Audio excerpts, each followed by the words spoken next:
रायगड, महाराष्ट्रासह देश विदेशातील ताज्या बातम्या पाहण्यासाठी मॅक्स इंडिया लाईव्ह चॅनलला सबस्क्राईब करा आणि बेल आयकॉन दाबायला विसरू नका.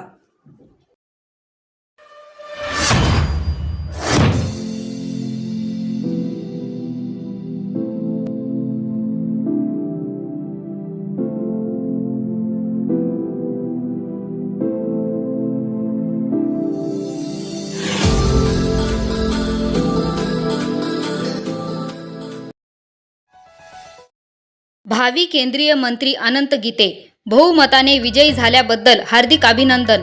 नेमकं प्रकरण काय? रायगड लोकसभा मतदारसंघाची निवडणूक 7 मे रोजी पार पडली. मतदार राजाने आपला मतदानाचा हक्क बजावून पसंतीच्या उमेदवाराला मत दिलं आहे.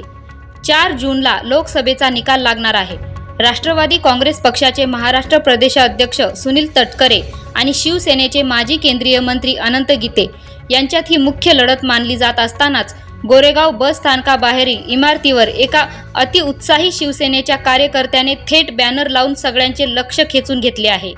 या बॅनरवर असा मजकूर आहे की भावी केंद्रीय मंत्री श्री अनंतजी गीते साहेब बहुमताने विजयी झाल्याबद्दल हार्दिक अभिनंदन. या अतिउत्साही कार्यकर्त्याने निवडणुकीचा निकाल लागण्याआधीच गीतेंना बहुमताने विजयी झाल्याच्या शुभेच्छा दिल्या आहेत. एवढ्यावरच न थांबता भावी केंद्रीय मंत्री असा उल्लेख सुद्धा केला आहे. निकालाआधी शुभेच्छा देणाऱ्या या कार्यकर्त्याने स्वतःचा फोटो बॅनरवर लावत निष्ठावंत शिवसैनिक चंद्रकांत यादव असे आपले नाव देखील टाकत सहसंपर्क तालुका प्रमुख म्हणून आपले पद देखील टाकले आहे. निकाल लागण्याआधीच अशा प्रकारचा बॅनर लावून विजयी झाल्याच्या शुभेच्छा देणे सध्या तालुक्यात चांगलाच चर्चेचा विषय बनला आहे. Dhammasheel Sawant, news bureau, Raigad.